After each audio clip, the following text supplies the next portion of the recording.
शांति और सद्भाव पाओ पवित्र राम नारायण राम मंत्र के साथ। राम नारायण राम मंत्र एक शक्तिशाली आध्यात्मिक साधन है जो दिव्य ऊर्जा से गूंजता है। इस मंत्र का जाप करने से मन शांत होता है और आपको उच्च चेतना से जोड़ता है।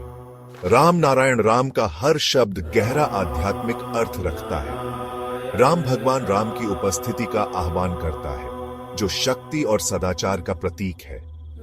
नारायण हम सभी के भीतर मौजूद अनंत दिव्य उपस्थिति का प्रतिनिधित्व करता है। इस मंत्र का जाप करने से आपकी आंतरिक दुनिया बदल सकती है, जिससे शांति, स्पष्टता और ब्रह्मांड के साथ एकता का एहसास होता है। चाहे आप शांति चाहते हो या आध्यात्मिक जागृति, राम नारायण राम मंत्र आपकी यात्रा में एक मार्गदर्शक प्रकाश है। तो गहरी सांस लें और इस पवित्र मंत्र के कंपन को अपनी आत्मा में भरने दें। इस जादू को अपनाएं और अपनी आत्मा को ऊपर उठाएं। नमस्ते। नमस्कार, बहुत बहुत स्वागत है आप सभी का हमारे विशेष कार्यक्रम राम नारायण राम में। मैं आप सभी के साथ हूं कंचन। राम नारायण राम, ये तीन शब्दों का, राम नारायण और राम, ये तीन शब्दों का एक साउंड एनर्जी कार्यक्रम है। ये एक ऐसा कार्यक्रम है दर्शकों जिसके साथ जुड़कर आप सब कुछ अपनी जिंदगी में बहुत ही नॉर्मल कर सकते हैं, यानी कि सामान्य कर सकते हैं। अगर आपकी जिंदगी में कोई अड़चन चल रही है, आपका काम नहीं बन रहा है, बनते बनते काम आपके बिगड़ रहे हैं, आप किसी मंजिल के लिए लगातार मेहनत कर रहे थे, किसी एग्जाम के लिए मेहनत कर रहे थे, लेकिन अचानक से सब कुछ जो है वो खराब हो चुका है और अब जिंदगी में आपको लगता है कि आप हार चुके हैं, तो ये कार्यक्रम आपको जीने का नया संकल्प, नई दिशा देता है। कैसे? ये जब इस पूरे कार्यक्रम को आप देखेंगे तो समझ पाएंगे। तो चलिए फिर इस कार्यक्रम को मैं शुरू कर रही हूँ। हमारे साथ हमारे खास मेहमान जुड़े हुए हैं। संतान दल के प्रेसिडेंट हैं शंकर सरकार जी और खास मेहमान संगीता मुखर्जी जी। बहुत बहुत स्वागत है आप लोगों का। राम नारायण राम। तो इस कार्यक्रम को शुरू कर रही हूँ और आज भी एक बहुत ही महत्वपूर्ण, एक बहुत इंपॉर्टेंट यहाँ पर मैं एक टॉपिक लेकर आई हूँ, एक विषय लेकर आई हूँ जिस पर प्रेसिडेंट से मैं पूछने वाली हूँ। प्रेसिडेंट, मेरा प्रश्न है ये, जब हम देखते हैं कोई, जैसे बहुत सारे हमारे टीवी पर प्रोग्राम्स दिखाए जाते हैं, जैसे महादेव हो गया, रामायण दिखाया जाता है, बहुत सारी चीज़ें दिखाई जाती हैं। तो मैंने एक सीन देखा था और जिसके बारे में हमेशा हमारे घर में बात भी होती है कि गणेश जी का, हाँ, गणेश जी का, कि गणेश जी को जब वो माता पार्वती की, वो कह रहे थे सिक्योरिटी के तौर पर बाहर खड़े हुए थे, तो महादेव ने आकर उनकी गर्दन जो है वो काट दी थी। तो एक हाथी का सिर लगाया गया था, अंदर घुसने का। हाँ, वो कोशिश कर रहे, वो कह रहे थे कि मुझे जाना है, तो उन्होंने जाने नहीं दिया। उन्होंने कहा कि नहीं, मैं यहाँ पर दरबार बनकर, सिक्योरिटी बनकर अपनी मम्मी के लिए खड़ा हूँ, लेकिन उनका गर्दन काट दिया। उसके बाद हाथी का जो गर्दन है वो कहीं से ढूंढ के लाया गया और वो हाथी का जो सर है, गर्दन नहीं काट रहा है। हाँ, तो जब गणेश का मामा था सुन, हाँ, तो गणेश इतना अच्छा पैदा हुआ, देखने में भी गोलगाल था, बहुत गोरा था, बहुत ग्लैमरस था। तो सोनी को निमंत्रण करके लेके आया, सोनी मना किया, उसे खपा है ना, धर्म मेरे को बोला धर्म है। तो गणेश का सिर हम सब टूट गया। क्या करेगा गणेश जी को, क्या करेगा? तो फलाना जगह में हाथी बैठा है, उसका सिर काट के लेगा। तो कैसा साइंटिफिक का धर्म है, ये इंसान का सिर में हाथी का सिर कैसे लग सकता है? इसका मतलब है जो मूर्ति पूजा होता है ना, उस टाइम में इसमें लॉजिक थे। लॉजिक ये है, गणेश का देखो सुर दिया, तुम लोग सब सुर में आओ, माना सुर क्या बोलता है हिंदी में, सुर माने रिदिम, हाँ, सूरी कहते हैं उसको। सुर में आओ। बड़ा काम दिया, पहले सुनो, मोटे मोटे पाव दिया है, क्यों? तुम भागो, कर्म करो। बड़ा पेट दिया, तुम खुद खाओ और दूसरों को खिला दो। ये तो कॉन्सेप्ट है। तुम खुद नहीं खाते हो, दूसरों को कैसे खिलाएगा? जो कोई अच्छा बुरा नहीं खाया तो आगे वाले को कैसे खिलाएगा वो? बिल्कुल। जो जिसका घर में कुछ खाना नहीं बनता है, एक रोटी बनता है, मिर्ची से खा लेता है, तो दूसरा आदमी आएगा तो क्या खिलाएगा? इसलिए गणेश का मूर्ति से बोलता है तुम खुद खाओ, जबरदस्त खाओ और दूसरों को भी खिलाओ। उसी का प्रतीक है ये, उसी का प्रतीक है। तो गणेश जी की मतलब कि मूर्तिकार जो थे, उन्होंने अपनी कल्पना से इसको बनाया था। समाज कल्याण के लिए सब मूर्ति बनाया। एक्चुअल वो देव देवी हो गया, भगवान हो गया, ये सब चक्कर में फंस गया। एक्चुअल में एक टाइम में जो हजारों साल पहले, हजार क्यों, 50,000 साल पहले की बात है, उस टाइम में मनुष्य तो जंगल में घूमता था, तो जंगल में उसका निवास था। जी। तो वो लोग फल खाते खाते एक आदमी को बीमारी हो गई पेट का, तो वो फल खाना छोड़ दिया, तो वो खाएगा क्या? तो एक ज्ञानी लोग जाके बोला, देखो ये फल, ये मूर्ति बना के लेके आया, ये मूर्ति के सामने तुम लोग काट के रख दो और हाथ जोड़ के बैठ जाओ, आँख बंद करके प्रभु को याद करो, अभी खाओ, देखो तुम लोग बाद में खाओ, मैं खाता हूँ। वो खाया, उसका कुछ नहीं हुआ। फिर से वो लोग खाना चालू किया। अच्छा। मूर्ति पूजा उसी से चालू हुआ। मूर्ति है मानचित्र, मैप। मानचित्र से हम लोग बैठे बैठे चिंतन कर सकते हैं, हम ये यहाँ है, अमेरिका यहाँ है, रशिया यहाँ है, हम जा भी सकता है। तो मानचित्र को भगवान देव देवी बना दिया तो क्या करेगा? तो आपके डाउट क्लियर हुए थोड़े से।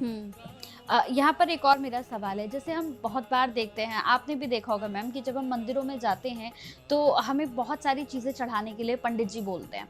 जैसे कहते हैं कि आप जो है, अगर आपके काल सर्प दोष चल रहा है तो आप इसकी पूजा करा लीजिए, या फिर आप अगर शिवलिंग पे 1.5 किलो दूध चढ़ाएंगे तो आपकी मनोकामना पूर्ण हो जाएंगी। तो इन सब चीज़ों को आप किस तरह से लेते हैं? ये सब उनकी अपना सारे दिन की कमाई हो जाती है। आप दूध चढ़ा के आइए, जैसे मैंने पहले भी कहा था, एक मंदिर है वहाँ पे कहते हैं नारियल चढ़ाना पड़ता है, लेकिन वो नारियल तोड़ के प्रसाद बना के देते नहीं है वापस, वो पूरा का पूरा नारियल चढ़ाते हैं। और वही नारियल, जहाँ तक मुझे लगता है, वही घूम के फिर दुकानों में जाता है, फिर लोग खरीद के लाते हैं, इसीलिए वो नारियल तोड़ के नहीं देते। तो ये इंसान की क्या भक्ति है, इसमें क्या श्रद्धा है? अगर सच में उन मूर्ति में भगवान बसते हैं तो आप उनका प्रसाद बना के दीजिए भक्तजनों को, लेकिन वो ऐसा नहीं करते। और दूसरी बात, जैसे हमने पहले एपिसोड में प्रेसिडेंट ने कहा कि नवरात्रों से पहले एक श्राद्ध होता है हमारे में, हिंदुओं में माना जाता है कि श्राद्ध तो अपने पूर्वजों को बंगाली लोग उसको तर्पण कहते हैं, हिंदी में श्राद्ध कहते हैं। तर्पण, ठीक है। तो ये अगर आप थोड़ा सा ध्यान से मोहल्ले सोचेंगे, के दिन ये होता है बिल्कुल नवरात्रों से पहले श्राद्ध। ठीक है। बंगालियों में उसके बाद दुर्गा पूजा शुरू होती है 6ठे दिन से, और बाकी लोगों में उस दिन से नवरात्रे शुरू होते हैं। तो नवरात्र एक पूरे हिंदुस्तान का एक अच्छा त्यौहार माना जाता है, बहुत बड़ा त्यौहार माना जाता है। तो उससे पहले ही ये श्राद्ध रखा गया कैलकुलेशन करके। क्यों? क्योंकि पंडितों को भी तो इनकम चाहिए, जो ऑफिस में काम करते हैं उनको बोनस मिलता है। पंडित अपने घर में अपने बच्चों के लिए, अपनी फैमिली के लिए नए कपड़े कहाँ से लाएंगे? तो इसीलिए बिल्कुल नवरात्रों या दुर्गा पूजा से बिल्कुल पहले ये तर्पण या श्राद्ध को मनाया जाता है कि भाई लोग दान दक्षिणा देंगे, क्योंकि जीते जी माँ बाप की हम सेवा करें ना करें, मरने के बाद उनके नाम से बहुत दान दक्षिणा चढ़ता है।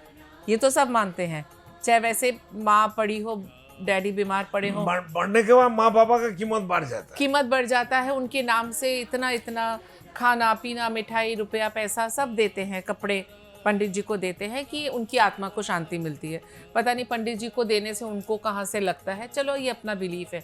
पर ये जो श्राद्ध और ये तर्पण बिल्कुल नवरात्रों से पहले क्यों रखा जाता है? क्योंकि ये होता है पंडितों का बोनस। प्रकृति कितना सचेतन, रामनारायण कितना अलार्ड है। ये बच्चा आ रहा है, हमारा वंशोधर आ रहा है, प्रकृति का रिप्रेजेंटेटिव आ रहा है, तो उनके लिए खाना पहले से बना के रखो। बिल्कुल, ये कोई सोचता नहीं है, क्योंकि चीज़ जो फ्री में मिलती है उसकी कोई कदर नहीं होती। कदर नहीं होता है, कीमत नहीं होता है। बिल्कुल, उसकी कदर हम करना नहीं जानते। आप सोचो कितना साइंटिफिक वे है कि एक लेडी प्रेग्नेंट होती है तो बर्थ से 15 दिन पहले शी इज़ एबल, मतलब उसको वो फीड कर सके अपने बच्चे को। ये भी सब नेचर बना के देता है। कितना कुछ हमारे लिए सोचती है नेचर। तो छोड़ दो ना उसके भरोसे सब कुछ, खुद अपना दिमाग लगा के हम चीज़ों को ख़राब करते हैं। अपना दिमाग लगा के हम अपनी आने वाली जनरेशन को एक आर्टिफिशियल धरोहर देके जा रहे हैं जिसमें कुछ नहीं रखा, सिर्फ ऊपर की चमक है। अगर हम नेचुरल वे में, जो पहले गुरुकुल में पढ़ने जाते थे बच्चे, नेचर के साथ बड़े होते थे, अभी भी 1-2 स्कूल हैं जो नेचर बेस्ड स्टडी कराते हैं, लेकिन बहुत ही लिमिटेड है।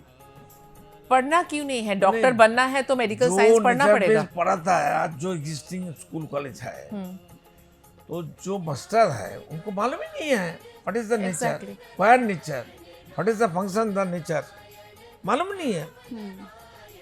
अब तो पढ़े लिखे हैं, ये जो हमारा बालक मुझे कॉन्सेप्ट हम लोग 1 साल से बता रहा है। आप सोचिए ना, पहले कोई ऐसा बंदा है, कोई मनुष्य है, कोई धर्म का ठेकेदार है, सोई बात, असली बात, रियलिटी, विदाउट मनी, विदाउट हमारा ओन इंटरेस्ट ऐसा किया है कोई? था ना, रहेगा। सब तो पैसे के लिए करता है। हम पैसा देते हैं, देते नहीं है। 137, अभी 37 ना 38 हो गया। परिवार को हमको देखना पड़ता है। किसी को 5,000, किसी को 10,000, किसी को 12,000, किसी को 20,000 भी देना पड़ता है। एक मेरा सवाल है यहाँ पर प्रेसिडेंट, हम पहले प्रेसिडेंट देखा करते थे कि जो लोगों के जो घर परिवार होते थे बड़े भरे पूरे रहते थे, मतलब सब एक साथ बैठते थे, खाना खाते थे, सब एक दूसरे से बात करते थे, एक दूसरे को समय देते थे। लेकिन अब हम देखते हैं कि लोग ज़्यादा अकेले रहना पसंद करते हैं, मतलब अपने माता पिता को भी साथ रखने में उन्हें परेशानी होती है। मतलब बीच में कई बार ऐसा होता है कि बहू और बेटा कहीं और नौकरी कर रहे हैं, हफ्ते भर के लिए उन्हें जाना पड़ता है, तो हफ्ता भर भी बड़ा मुश्किल हो जाता है उनका वहाँ पे रहना। तो ऐसे में हम परिवार को पहले की तरह कैसे रख सकते हैं? सब कुछ का मूल कारण है जी। बीमारी ये है, हम्म।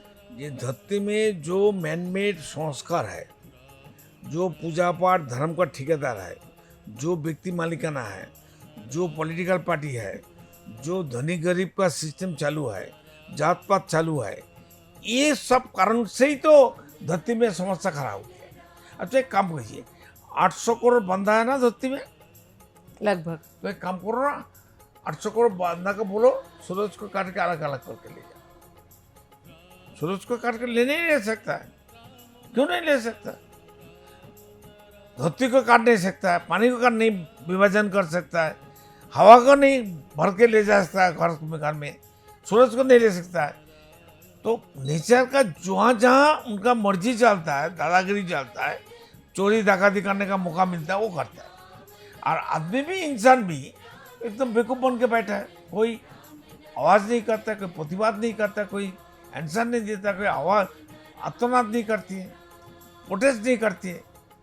अब प्रोटेस्ट कैसे करेगा? पुलिस आके पकड़ के ले जाएगा।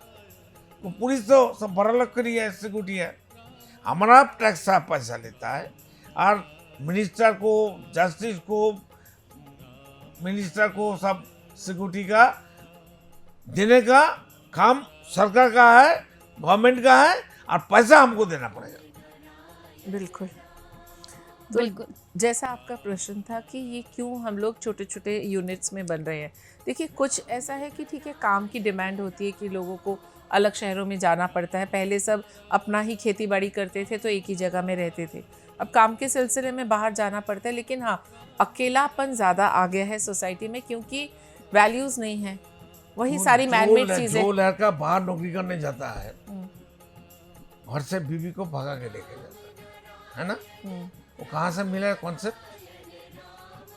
आपका घर में राम है ना, श्री राम दशरथ का बेटा, रामायण से। वो जब जंगल में गया खुद सीता को लेके गया। लक्ष्मण भी तो शादी करने वाला बंदा था, तो लक्ष्मण का वाइफ को क्यों नहीं लेके गया राम? ये आंसर कौन देगा मेरे को? यही तो कॉन्सेप्ट चालू है 77 साल से। कॉन्सेप्ट तो वही एक ही है। अगर वनवास राम जी को हुआ था तो राम जी को ही जाना था। हाँ, राम जी को गया, ठीक है, तुम्हारा सीता को लेके गया, तुम्हारा वाइफ आए, लक्ष्मी आए, भगवान आए, कुछ भी आए, हमको आता जाता नहीं है। लेकिन लक्ष्मण क्या गलती किया? उसको ले जाता। वही तो देख के सीखा ना, वही तो धर्म है हमारा। जो बंदा कुरान और हदीस पढ़ेगा, अगर पढ़े लिखे बंदा हो, समझदार बंदा हो, तो वो कभी इस्लाम धर्म करेगा नहीं। हम तो चैलेंज करते हैं सब धर्म को, सभी धर्म का ग्रंथों लेके आओ, सभी धर्म का मतबर को लेके आओ, जो समझदार आदमी लेके आओ, मेरे को समझाओ भाई कौन सा धर्म अच्छा है। मेरे को अगर लॉजिकली, साइंसली, स्पिरिचुअली साइंसली हमको बताएगा तो हमारा विवेक कहेगा नहीं ये धर्म ठीक है, ये आदमी का बना हुआ नहीं है, गॉड मेड है, तो हम उस धर्म में दाखिल हो जाएंगे। कोई तो आता नहीं है, हमारा तो फोन नंबर है, हमारा ईमेल है, सब कुछ है मेरा, कोई भी हमको फोन कर सकता है। और कंचन सबसे मजेदार बात है कि भगवान भी टेरिटरी छोड़ के नहीं जाते। हनुमान जी इंडिया से बाहर नहीं जाते, कृष्ण जी नहीं जाते, अल्लाह जो भी मानते हैं वो सऊदी या दुबई मिडिल ईस्ट छोड़ के नहीं आते, और जीसस क्राइस्ट भी अपना यूरोप छोड़ के इधर उधर नहीं जाते। ये अजीब धर्म का ये जो बाइफर्केशन है हमें समझ नहीं आता। बिल्कुल। नहीं, एक बात हुआ, गौतम बुद्ध को हिंदू लोग, इंडियन और भारत का लोग मार के भगाया, तो वो नेपाल में, वो तक नेपाल का ही आदमी बंदा था, तो फिर चीन और जापान, वियतनाम, उत्तर कोरिया, दक्षिण कोरिया में बहुत प्रचार किया। बिल्कुल। लेकिन वो जो गौतम बुद्ध था ना, वो एक बात बोला, शंकराचार्य भी बोला, जे सभी शून्य है। शून्य कहाँ से है? शून्य बोल के कोई है चीज ही हो नहीं सकता है। शून्य में तो पूर्ण है, पूर्ण में तो शून्य है। बिल्कुल बिल्कुल। अगर इस बात को आप और अच्छे से समझना चाहते हैं तो इन नंबर्स पर कॉल कर सकते हैं, जो नंबर्स हम फ्लैश कर रहे हैं। उम्मीद करती हूँ कि कार्यक्रम आपको समझ में आया होगा और अच्छा भी ज़रूर लगा होगा। इससे पहले भी कई एपिसोड्स हमने किए हैं दोस्तों, आप उन एपिसोड्स को भी देख सकते हैं और उन एपिसोड्स में भी बहुत कुछ सीख सकते हैं, बहुत कुछ समझ सकते हैं। तो चलिए, वक्त हो चला है आपसे अलविदा कहने का। कल फिर मुलाकात होती है, एक और ख़ास टॉपिक पर हम बात करेंगे, चर्चा करेंगे। तब तक के लिए अलविदा, बहुत बहुत धन्यवाद आप लोगों का। सबको राम राम राम राम, राम। सबको राम कल्याण हो नारायण जाए, राम। मंगल हो जाए, परम शांति वर्षित हो सभी 800 करोड़ मनुष्यों को, जीव को, पेड़ पौधे, एवरीबॉडी को, सभी प्राणी को। देखिए कार्यक्रम राम नारायण राम प्रतिदिन प्रातः 6:40 से साधना टीवी पर, एवं सोमवार से शनिवार प्रातः 7:30 से व रविवार प्रातः 7:50 से एवं रात्रि 10:30 से ईश्वर टीवी पर, एवं प्रातः 7:30 से साधना प्लस पर, एवं प्रातः 10:30 से हर खबर न्यूज पर, एवं रात्रि 8:30 से आर्यन टीवी पर। पृथ्वी पर मौजूद 800 करोड़ मानव ही मेरा समस्त परिवार है। आप भी जुड़े अपने इस परिवार संतान दल से। संसार में धर्म के नाम पर जो व्यापार हो रहा है, उस व्यापार से बचने और धर्म का सही आधार क्या है, ये जानने के लिए आप भी जुड़े संतान दल से। पृथ्वी, आकाश, जल, सूर्य और वायु, इन सभी पर किसी का मालिकाना हक नहीं है। प्रकृति हम सभी की है, हम सभी इसका हिस्सा हैं। इस प्रकृति से मित्रता करने के लिए संतान दल में आपका स्वागत है। आप कौन हैं? कहां से आए हैं? अपनी आत्मीय गहराई को समझने के लिए जुड़े संतान दल से। क्या आप निराश हैं, हताश हैं, जीवन में उन्नति पाना चाहते हैं, तो आज ही जुड़े संतान दल से। मन अशांत है, क्या जीवन में दुख और परेशानियां बढ़ती जा रही हैं, तो सच्चे मन से आज ही जुड़े संतान दल से। मेरे आत्मा के आत्मीय गर्भ स्वयं महाकाश राम नारायण राम के स्वरूप श्री श्री बालक ब्रह्मचारी महाराज के अमूल्य व्याख्यानों एवं तत्वों पर आधारित ये धार्मिक ग्रंथ आदि वेद, उन्हीं की परम कृपा से जनगण एवं समस्त प्राणी जगत की मुक्ति के उद्देश्य से श्रेष्ठ सेवा के रूप में समर्पित करता हूँ। शंकर सरकार।